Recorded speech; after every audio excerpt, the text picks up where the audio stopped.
welcome to another wonderful episode of GGA. Yes, that is Good Game Alert. I am your host, Willard Jimerson, aka Willie J. So nice they named me twice. Man, we've been doing this episodes for, I think we're like on episode 12 now, man. You know, we've been kicking the door in, talking to you guys about relevant, raw, and real content, you know, things that are impacting the streets all the way to the executive suites. You know, I always want to give a wonderful, heartwarming shout out, you know, to my wonderful producer, Young O. You know, he's 19, up and coming. I want you guys to know, man, he's doing amazing work. You know, unfortunately, we will be, you know, sending him off to college here shortly, man. He's on his way back to Chicago. But at the same time, man, we know that he's going to be doing some wonderful things down there, you know, just bolstering up his career, getting himself established so he can do this on a more highly sophisticated professional level to where, man, he's making six figures and plus. You know, so we just want to give a shout out to Young O, man, doing wonderful work behind the scenes, in front of the scenes, bringing it to you guys every week, you know, and most importantly, we want to thank you, the viewing audience. You know, you guys are, you know, dedicated to this platform, dedicated to watching what's going on, what's taking place, you know, listening to our perspectives, adding some of your own content and verbiage, you know, that adds more value and highlights and emphasize, you know, different perspective and points that we can even think about as a team and address it in, you know, later interviews. So we want to be very thoughtful and thankful at the same time for that, you know, and I definitely want to give a shout out, you know, to the whole, you know, squad, the whole team, ConvergeMedia, the wonderful work that they've been putting in, you know, around just giving you real, raw, relevant content on a daily basis. Man, ConvergeMedia got their hands in so much, you know, and they're doing it from a real place and going all around the city. You know, they're in the murk, they're in the mire of all the issues that are taking place on a local level, just as well as on a global level, keeping everybody informed and keeping people intact, which is great. You know, and man, I just want to make sure that I give a shout out to the team because that's very important, and you guys especially as a viewing audience. So today, you know, we don't have a particular guest. We have some guests in the lineups.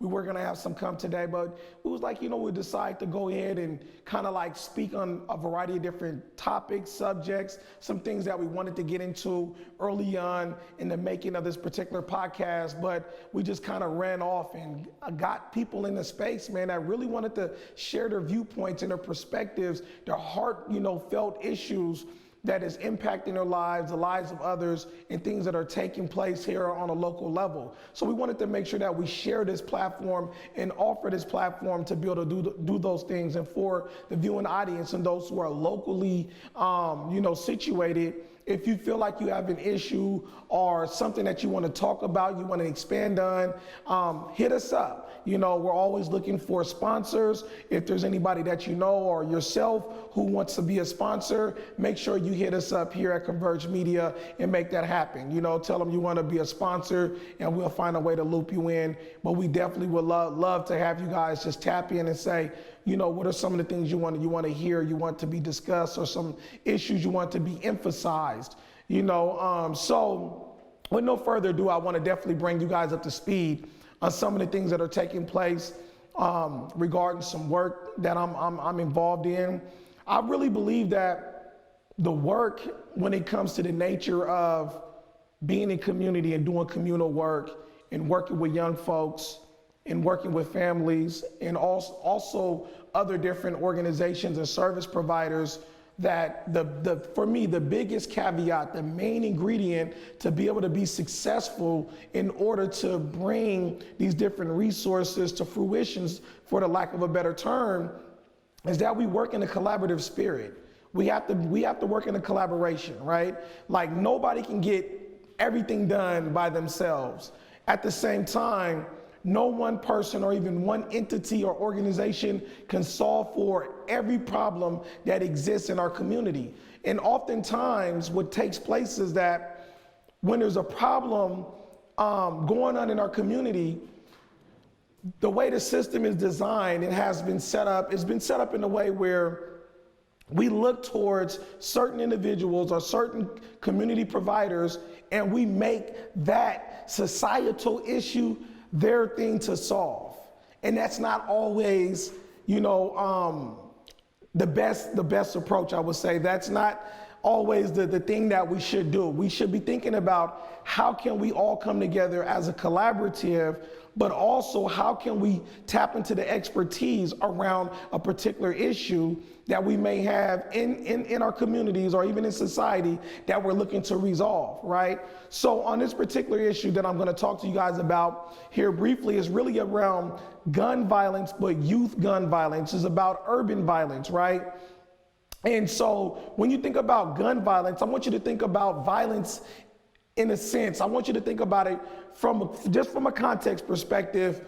Think about it as a disease, because violence is a disease, right? But I want you to think about it as a disease. So think about it from this perspective.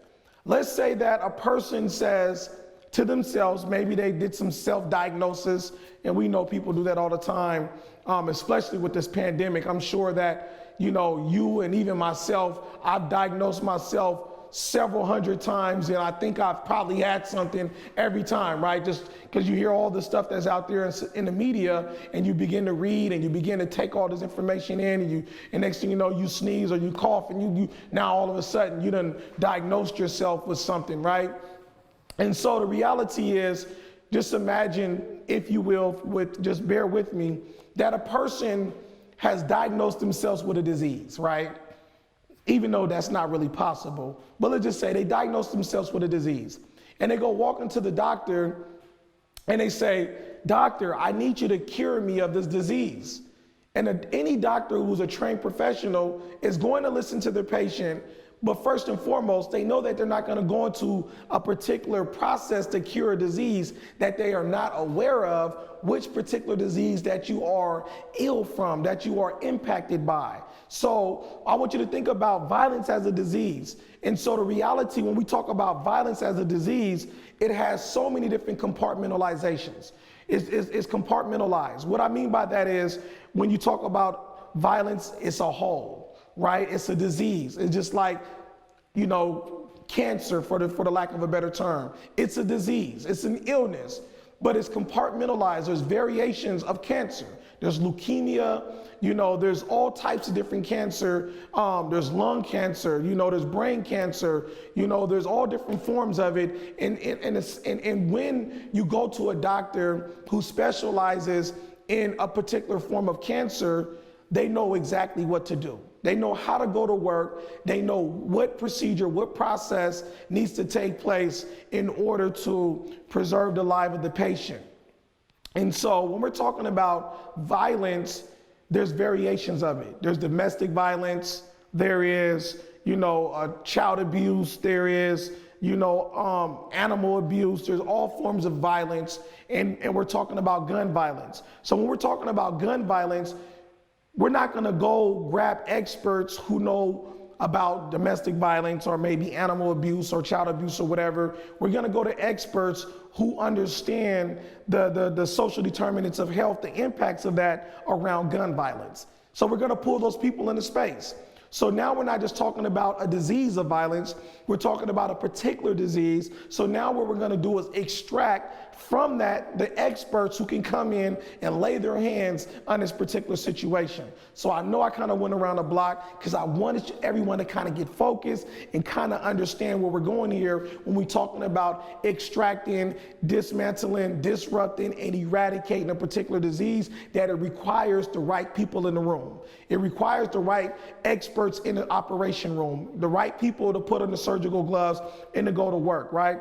You don't want somebody who's a doctor in one field working or operating on you in another field, right? If that's not their expertise, right? You don't want a pediatrician working on, on optometry surgery or something, right? And so this is the same thing when we're talking about gun violence. So I've been tasked through my job and the work that I do in community to bring folks into space as a collaborative, to work effectively around the reduction, disruption, in bringing down the negative impact around gun violence that's impacting our young folks and also our communities. So I've been tasked with that to bring folks into space as a collaborative so we can stop, in a sense, operating in these silos that most of the time ourselves and community and even the system kind of creates this environment where we kind of feel like we have to take on the task of being able to extinguish whatever fire may be existing in the community. And so what happens is one or two organizations may get funded, even on a particular same issue, but they're not asked to come together and work as a collaborative. They're asked to go out there and just kind of do the work that they've been known to do and kind of been funded to do, right? And the reality is that that doesn't work oftentimes. It doesn't work. You know, it might work in a sense where the work in terms of the resources may reach a certain population, but how are we having a sustainable impact in making sure that we are curbing the negative impacts around gun violence, right? How are we ensuring that?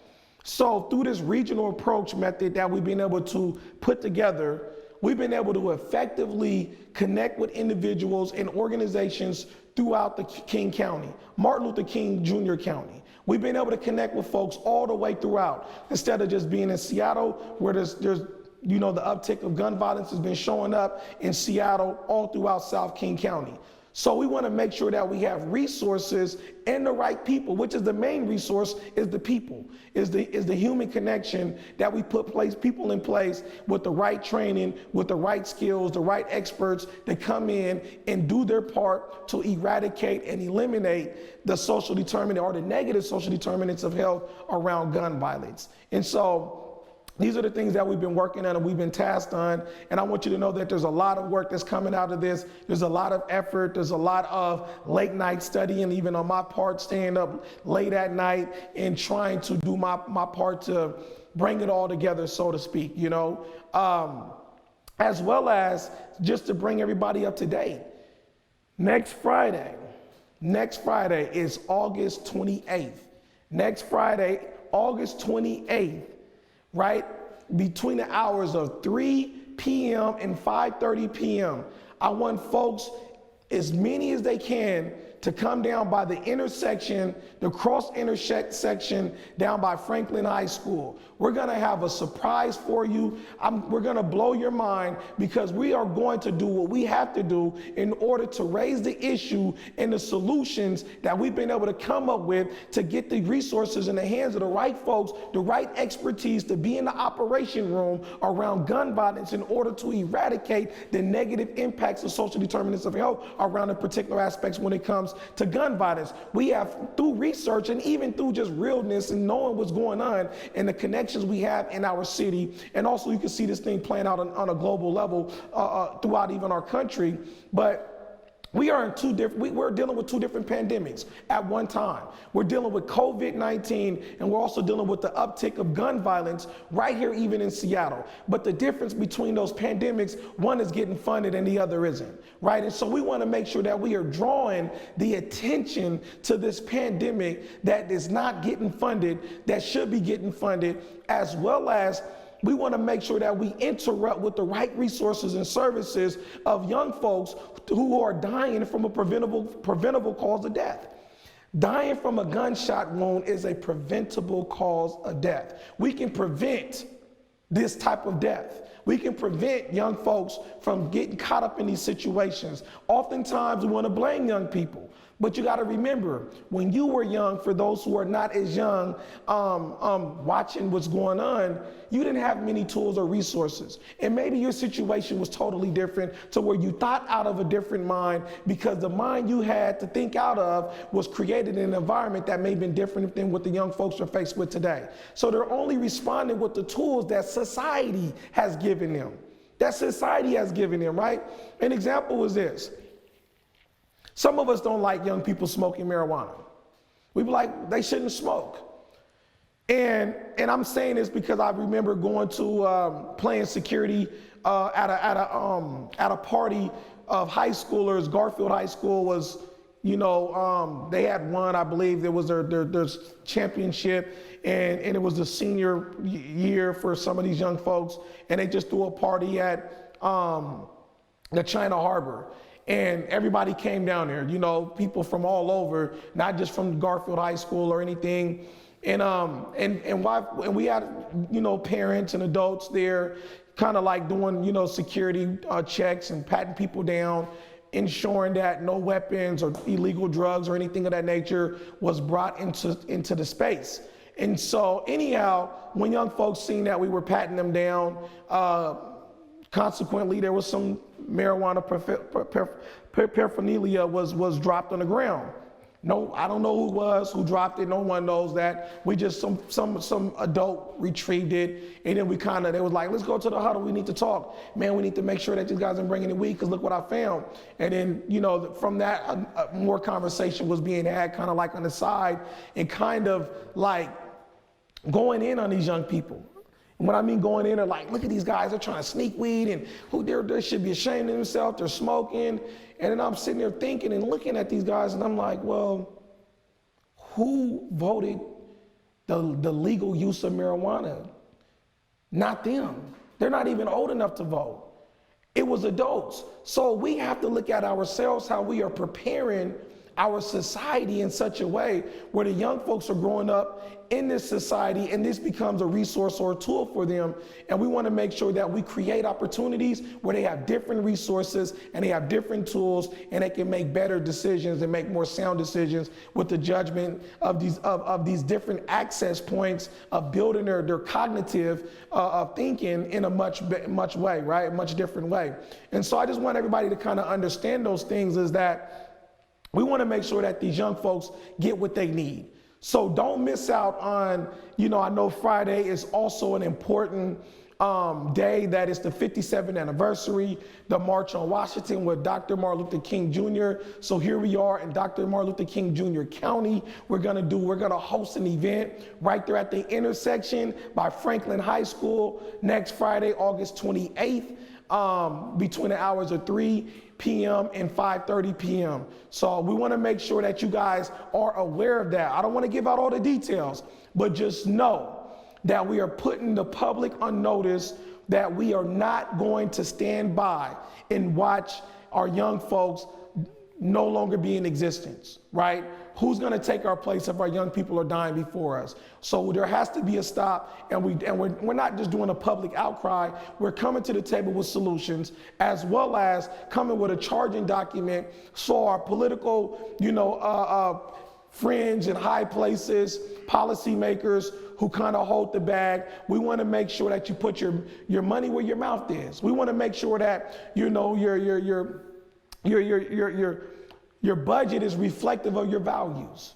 Your budget is your moral document that lets us know what you care about. We want to ensure that you care about these young folks and make sure that the resources are put into the hands of the experts so we can be effective of impacting in the most positive way, reducing the negative harm around gun violence. So make sure, don't miss out. August 28th, next Friday, in the intersection between Franklin High School. You will see us. You can't miss us. Be there. Show up. Don't miss out. It's a historical day because, once again, it's the 57th anniversary, the March on Washington. And here we are in Dr. Martin Luther King County, going to do some historic, wonderful work that day as well. So don't miss out. And we're going to get right back to you after these messages. Good game alert. We're right here at East Precinct. It doesn't get any closer than this right now.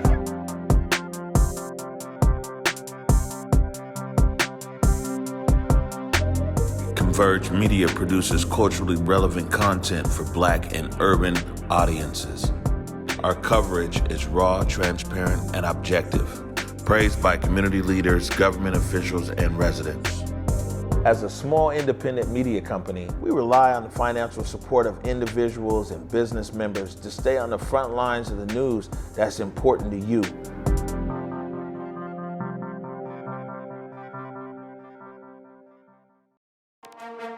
There's a lot going on.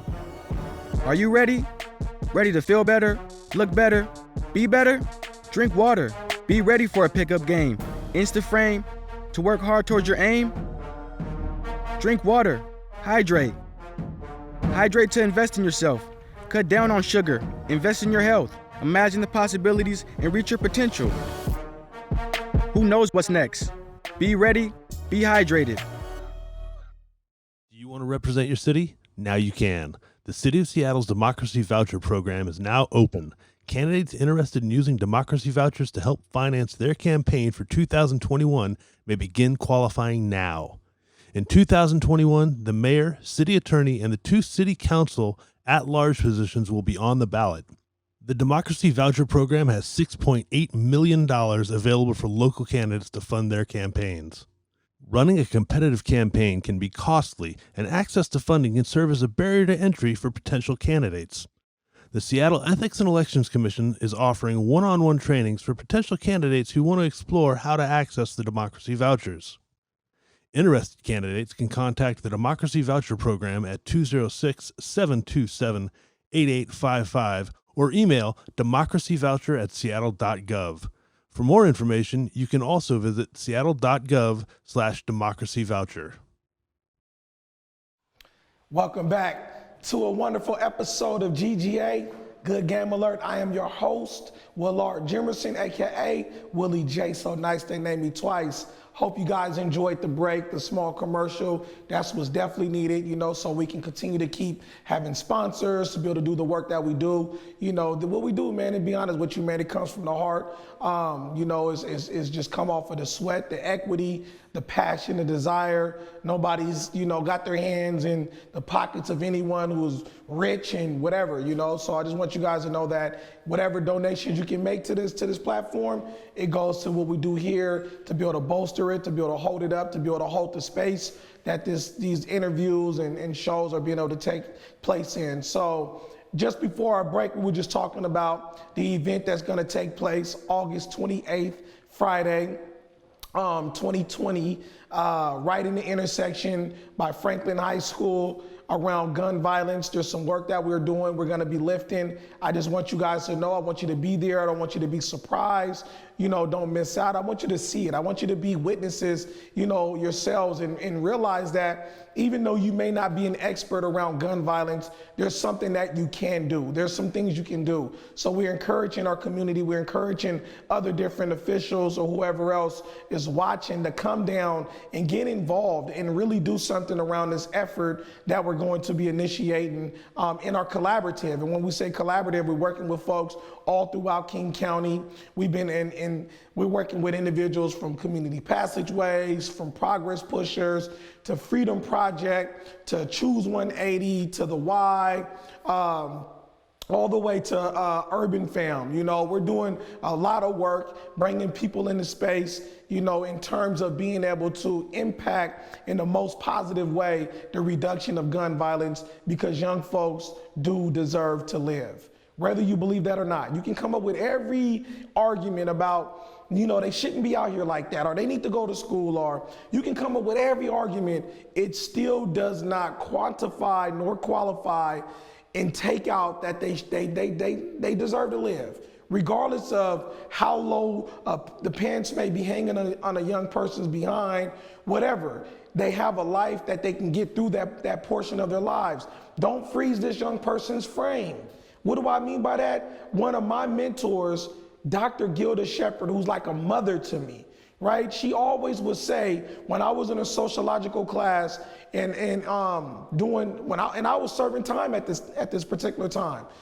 I was in a sociology class at WSR, which is Washington State Reformatory, and she taught the class and did it so wonderful. But one of the things that I can say that stuck with me most was her saying, do not allow people, society, your friends, or anyone to freeze your frame.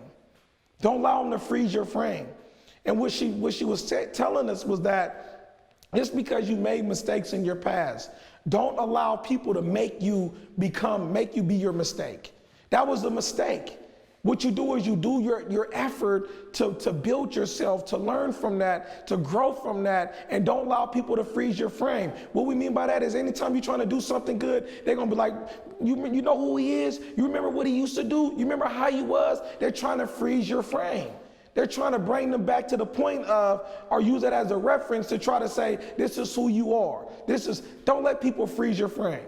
As long as people have mouths and opinions, they will utilize them, they will exercise them. And as long as you are showing up into space, expect to be talked about. But don't allow it to be a period. Allow it to be a comma. So when they say what they gotta say, you be like, and? You be like, well, so? You be like, huh, what? I'm not tripping. You just continue to keep moving forward. Do not allow for anyone to freeze your frame. And so I want even the adults to understand about the consistent messaging around freezing the frame of young folks. Young folks that we're talking about who are caught up in gun violence, they get the consistent messaging that is negative. They've been told all the way through elementary school, even if they find themselves caught up in, the claws of the system, from the probation officer, counselors, whoever, nobody believed in them. Nobody believed in them. So everybody's been freezing their frame.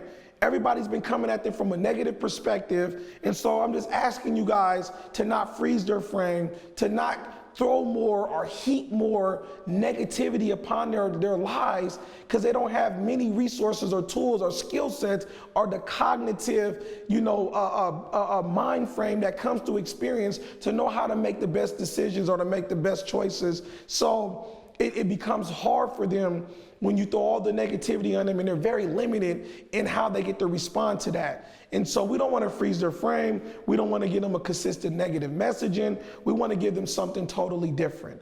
So I want you guys to understand, regardless of how some young folks may be showing up in space, they are still deserving of life. They still deserve to live.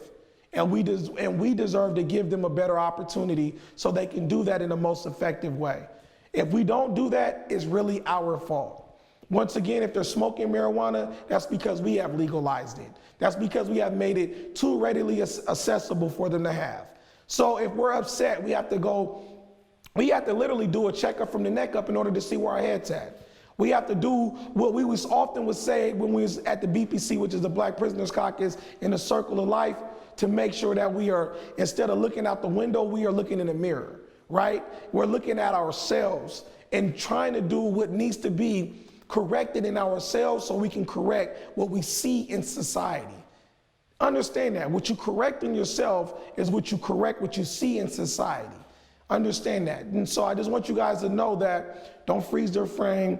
They're dealing with limited resources, tools, skill sets, and let's give them more than that. They are deserving of more than what they have. And so this is a part of the work that we're doing, raising awareness around this particular issue. And so we just want to make sure that these young folks are getting what they need. They're not at risk. They are not at risk. I know people say at risk all the time. These young folks are at hope. They're at promise. They're at hope and they're at promise. They got people who understand them, who love them, who support them, who don't see them from a detriment. We see them from something positive. We see them from an asset-based model, not from a detriment-based model. They're not at risk. They're at hope. They're at promise. They're not the hardest to reach. They're just the furthest to reach. And reason why we say that, because the resources don't extend that far. So when the resources don't extend that far, you see people responding to their circumstances in much different ways just so they can get through. I'm going to give you guys some good game, GGA, good game alert. That's what this platform is about. We're going to go to another aspect of something, but before we go there, I want to make sure that I give you guys this to emphasize a point that was being made. Victor M. Woods. I don't know the brother, but I can say that from what I know of this brother, I have a connection. I have a level of respect for this brother, Victor M. Woods. Victor M. Woods wrote this book, I would say 10 years or more ago. He wrote a book called A Breed Apart. A Breed Apart. And he narrates around his story. He talks about being a young black man growing up in Chicago, but in the suburbs of Chicago. He grew up in the affluent parts of Chicago. And he grew up going into the Jack and Jill ball, and things of that nature. And, mom and dad in a home and being taken care of and things of that nature. But he also talks about how he got introduced into the criminal lifestyle, where he started to make illegal credit cards and stuff like that. And that was his hustle. And he talks about one time going to the south side of Chicago. And he said he went down there because he heard that's where all the gangbangers, the gangsters were at. And he was trying to get off these new credit cards, and he wanted to see if they worked. And he wanted to, you know, kind of amass a team. And he didn't know anybody in the south side of Chicago. I think he went to Lawndale, to the neighborhood. And he went down there and he said, I'm trying to, you know, he ran into some disciples, to some gangster disciples. He said he ran into them, and he was kind of pitched to them this opportunity, because he said he knew like maybe one guy or whatever, and he was trying to make a connection, but they wouldn't jump on it. He said they wouldn't jump on his connection. He got tens worth of $1,000s in credit cards that he's been able to print, and they would not jump on this opportunity. And he said the reason why they didn't jump on opportunities because they did not understand what the hustle that he was bringing to them was all about. They didn't know. And he was trying to bring it to them. He said, but these guys were supposed to be gangsters, and they sold drugs at this time. He said they were selling drugs, and they had guns. And he said these guys were gangsters, but they were afraid to touch this particular merchandise because they didn't understand it. They were scared. He's like, that's ironic that you guys are gangsters, you're selling drugs, but you're afraid to do this that has least consequences in terms of selling drugs. And you don't have such a competitive market, because at the time he was doing it, everybody wasn't doing this particular scheme. And so he had a pressing machine, so he was able to just press cards. And he had thousands and tens of thousands of dollars in master cards. Read the book, you'll get the story. But anyhow, the gist of the story is the guys in the hood didn't want no part of that. So he went to one of his father's friends or somebody who was working in corporate America where he was at, and made the proposition of the same offer that he gave these guys in the hood, and the guy jumped on it. And he said then and there, he wrote in the book, he said he realized that average Joe citizen is more susceptible and more prone to committing crime than somebody who's in the hood. He said he understood it. He understood it clear.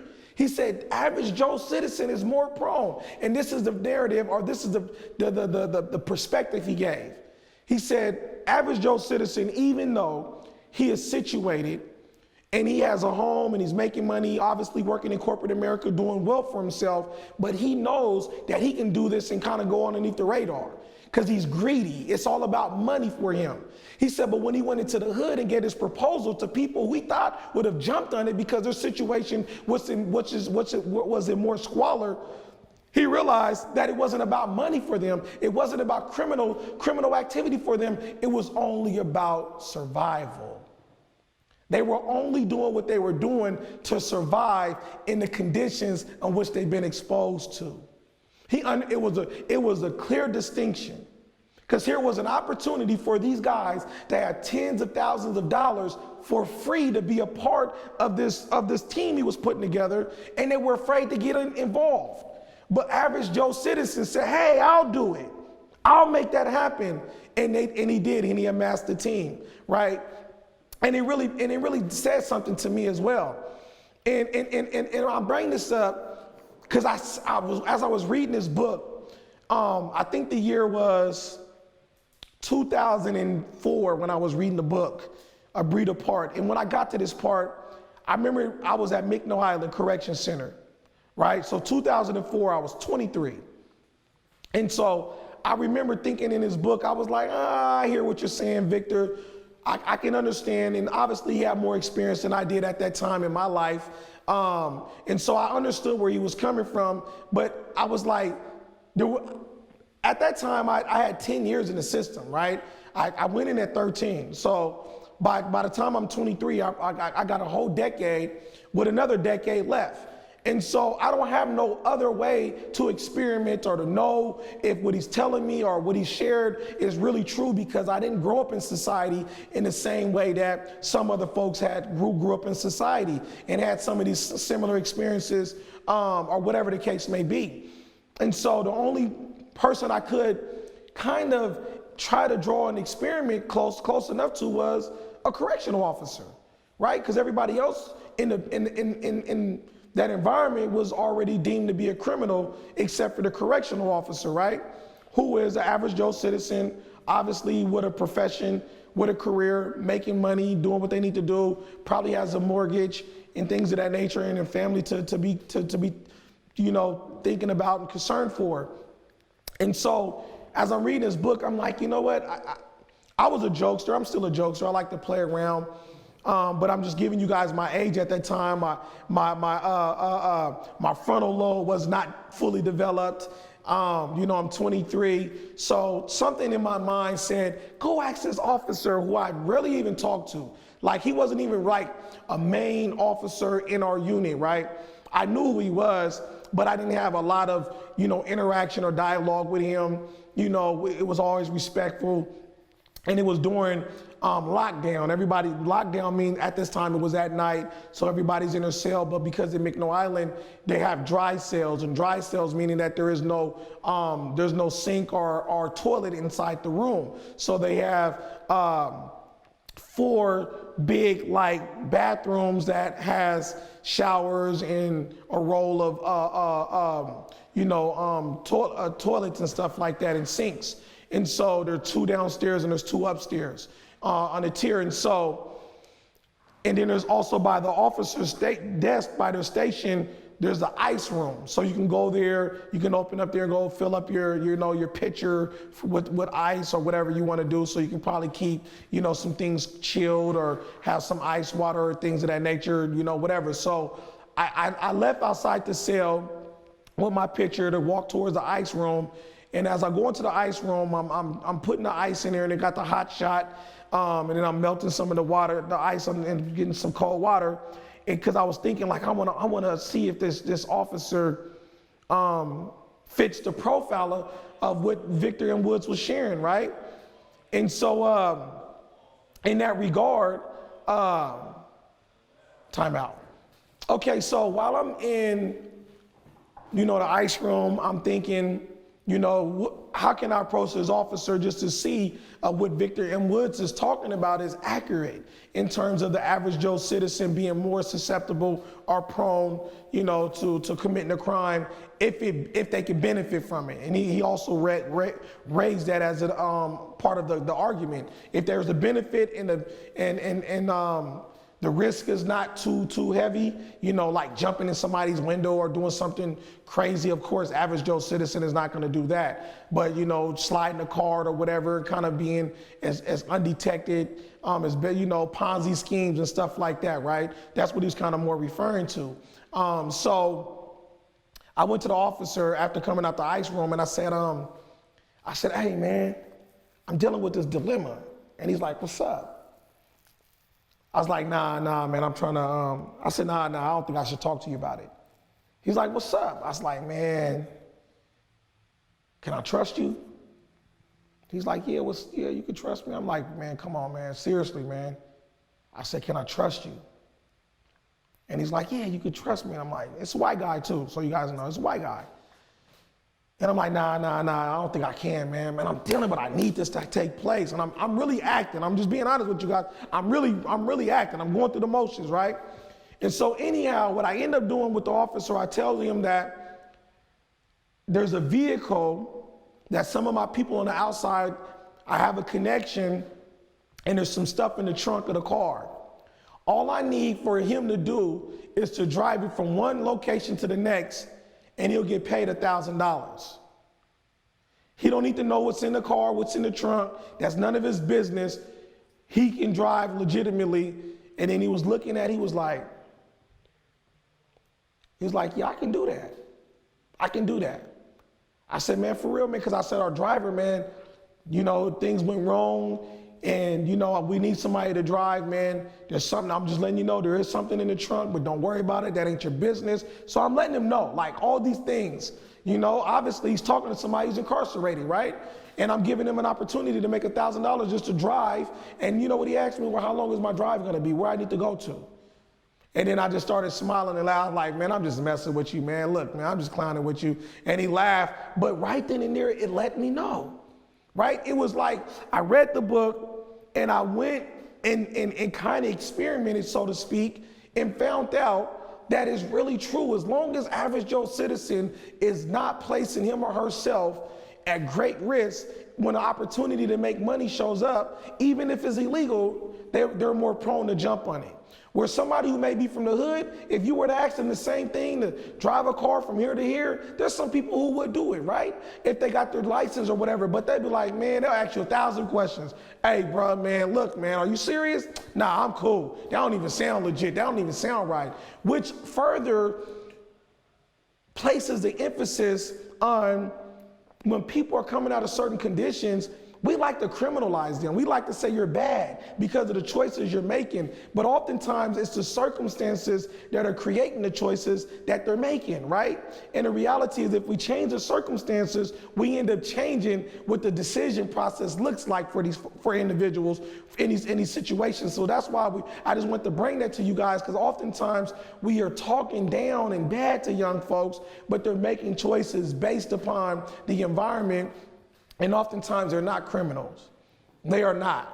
They are just making decisions based upon the tools that have been offered to them through society, through variations of system contacts they've had, whether it's with schools, medical, whatever. You know, and so we want to make sure that we give them something totally different. And so don't miss out, man. Friday, August 28th, the intersection of right there by Franklin High School. We will be there from 3 p.m. to 5:30 p.m. Do not miss out, because it's going to be some real nice stuff. So make sure you get that. We're dropping some good game on you. You know what I'm saying? Go get that book, A Breed Apart by Victor M. Woods. It's a good read. You know, he talks about, you know, being a square, growing up in that environment of being a square, kind of getting caught up in the lifestyle.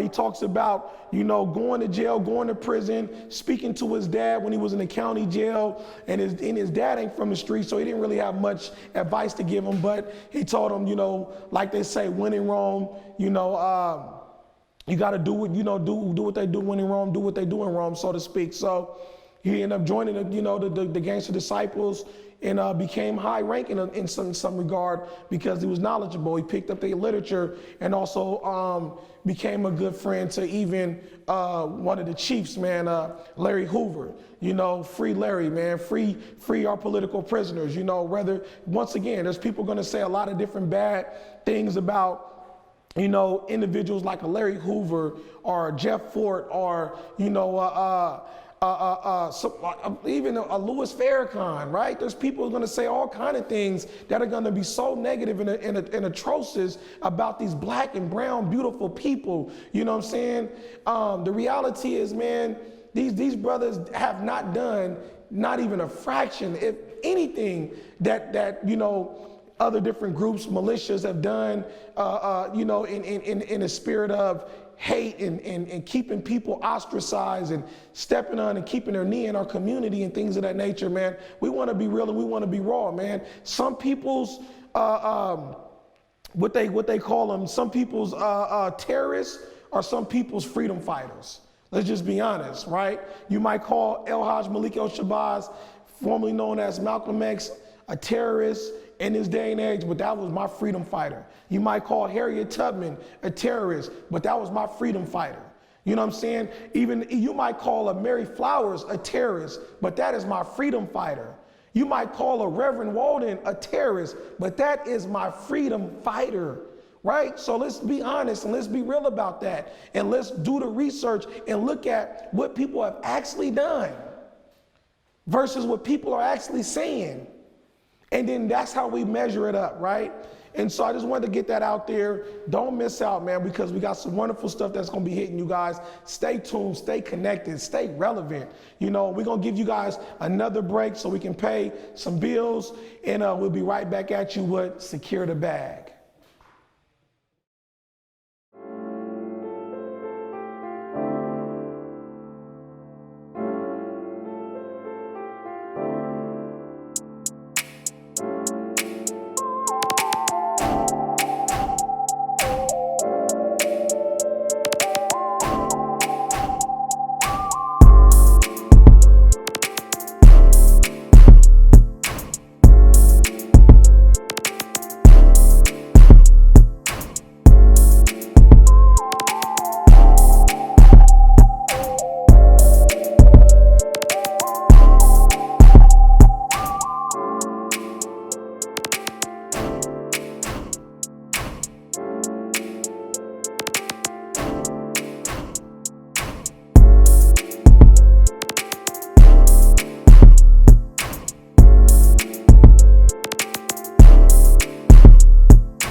you're enjoying that break, and welcome back to GGA, Good Game Alert. So we want to just make sure that you guys is abreast of what's going on. Once again, like we said, we deliver, we offer real, raw, and relevant content. So we're gonna go to this portion of the show called Secure the Bag. We hear that a lot, you know, especially young folks. We talk about securing the bag. That can have a variety of different, you know, understandings, narratives around what that means. It can mean the hustle. It can mean the, you know, to all money in, no money out. It can mean that, you know, I'm going to work to secure the bag. You know what it can be? It can mean a lot of different things, right? It can mean accomplishing whatever particular goal that gets you close to doing something, you know, more wonderful, unique, and with more significance in your life because you're securing the bag. So I'm gonna let you know right here, we are securing the bag. What is in the bag, man? So I walk around with this bag either on myself or in my vehicle. I cannot overemphasize, you know, when you are sometime alone. I don't care if it's just for a few minutes. You know, sometime it might be good to get early to maybe a meeting if that's even possible during this pandemic. For some of us who are still, you know, going to and fro, make sure that you are giving yourself space in between, you know, even virtual calls, right? That's, you know, one thing about technology. In this age of this pandemic, a lot of us wanted to work from home, and I'm glad to have the pleasure to be able to do that, and as well as I'm in the community. But the reality is it makes you that much more accessible because the virtual world, you can hang up on one phone call and enter into another Zoom call or, you know, Google Hangout or whatever the case may be. I just want to make sure that, you know, folks understand, give themselves the space, you know, in between that, a few minutes so you can kind of get some time to yourself, you know, to think about what you need to think about, to go, you know, write down and jot down things that are for you, not just for the work that you do. You know, make time for yourself. If you're just working all day and you have not worked on yourself, I once read that you're not lazy, you're just not motivated. You know what I'm saying? You're not lazy, you're just not motivated to work on self. And so get motivated to work on yourself. Use those little cracks and crevices and times, the little spaces that show up. Take full advantage of it. You know what I mean? So that's what this segment is about right here, is securing the bag. So in this particular bag, what we have in here is, wrong pocket. What we have in here, it's some enlightening, man. I call it value nutrition. You know, valuable nutrition, man, is some, you know, the stuff that Dr. Sadie would tell us to eat, right? I make sure that I have these things right here. They're called books. I know, you know, people like to read. I just like the feel of the book. I like to smell it. I like to mark it up. I like to bend it. I like the experience of just having an actual book in my hand. We have the Willie Lynch, you know, letter right here. We also have Brother Frazier, man. This one is called Click. This is by George Frazier. You know, 10 Truths for Building Extraordinary Relationships.